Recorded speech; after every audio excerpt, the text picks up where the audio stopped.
আজকের recipe chicken soup. ঘরোয়া কিছু উপকরণ দিয়ে খুব সহজেই বানিয়ে নেওয়া যায়। শীতের সন্ধ্যায় এই রকম এক বাটি গরম স্যুপ পেলে ছোট থেকে বড় সকলে খুবই খুশি হয়ে যাবে। নমস্কার বন্ধুরা, রূপাস কিচেনে সবাইকে স্বাগতম। তাহলে চলুন দেখে নেওয়া যাক। প্রথমে গ্যাসের ওপর একটা কড়া বসিয়ে কড়ার মধ্যে দিয়ে দেব এক টুকরো বাটার। বাটার মেল্ট হওয়া পর্যন্ত অপেক্ষা করব। বাটার মেল্ট হয়ে যাওয়ার পর দিয়ে দেব হাফ চামচ আদা রসুন বাটা আর একটা মিডিয়াম সাইজের পেঁয়াজকে কুচিয়ে নিয়ে দিয়ে দেব। বাটারের সঙ্গে পেঁয়াজ আদা রসুনকে হালকা করে ভেজে নেব 10-12 সেকেন্ডের মতো। পেঁয়াজ আদা রসুনকে হালকা করে ভেজে নেওয়ার পর এর মধ্যে দিয়ে দেব কিছুটা পরিমাণ চিকেন। এখানে আমি 150 গ্রাম বোনলেস চিকেন নিয়ে এই রকম ছোট ছোট করে কেটে নিয়েছি। চিকেনটা দেওয়ার পর মিনিট 2-3 সময় ধরে ভেজে নেব গ্যাসের ফ্লেমটা হাইতে রেখে। চিকেন একটু ভেজে নেওয়ার পর এর মধ্যে দিয়ে দেব কিছু সবজি। এখানে আমি 1 মুঠো বিনস, 1 মুঠো গাজর আর 1 মুঠো পেঁয়াজ পাতা নিয়েছি। সবজিগুলোকে একদম ছোট ছোট করে কেটে নিয়েছি। চিকেনের সঙ্গে সবজিগুলোকে মিনিট 2-3 সময় ধরে ভেজে নেব। তবে অতিরিক্ত সময় ধরে সবজিগুলোকে ভাজতে যাবেন না। সব কিছুকে হালকা করে ভেজে নেওয়ার পর দিয়ে দেব জল। এখানে আমি একটা কফি কাপের 5 কাপ জল দিয়ে দেব। আপনারা স্যুপটা যেমন ঘন বা পাতলা রাখবেন সেই মতো জলের ব্যবহার করবেন। এই স্যুপটা আমি একটু পাতলা করেই বানাবো। জল দেওয়ার পর দিয়ে দেব স্বাদ মতো নুন। নুনটা মিশিয়ে নিয়ে হাই ফ্লেমে 10 থেকে 15 মিনিট সময় ধরে রান্না করে নেব। স্যুপটা হতে থাক, ততক্ষণে এদিকে একটা বাটির মধ্যে নিয়ে নেব 1 চামচ কর্নফ্লাওয়ার। কর্নফ্লাওয়ারের পরিবর্তে 1 চামচ অ্যারারুটের ব্যবহারও করতে পারেন। কর্নফ্লাওয়ারের মধ্যে অল্প জল দিয়ে মিশিয়ে নিতে হবে।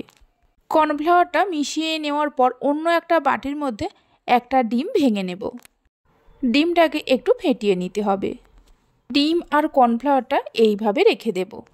15 মিনিট রান্না করে নেওয়ার পর দেখুন চিকেন আর সবজিগুলো খুব সুন্দরভাবে সেদ্ধ হয়ে গেছে। এই সময় গ্যাসের ফ্লেমটা একদম লোতে করে এর মধ্যে দিয়ে দেব 1 চামচের মতো টমেটো সস, 1 চামচের মতো সয়া সস, হাফ চামচের মতো গোলমরিচ গুঁড়ো দিয়ে দেব। গোলমরিচের গুঁড়োটা চাইলে আপনারা আরেকটু বাড়িয়েও দিতে পারেন।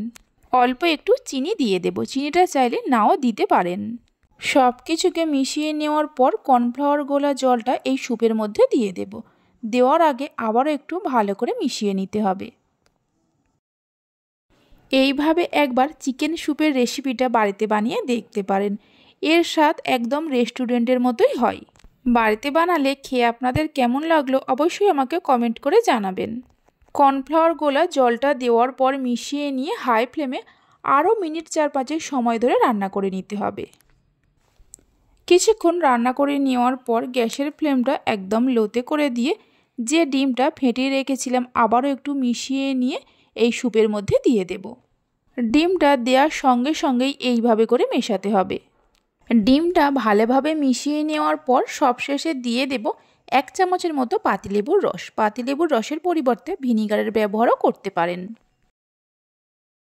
লেবুর রসটা দেওয়ার পর মিশিয়ে নিয়ে গ্যাসের ফ্লেমটা বন্ধ করে দিতে হবে। দেখুন চিকেন স্যুপটা কত সুন্দর হয়েছে। এবার গরম গরম পরিবেশন করুন।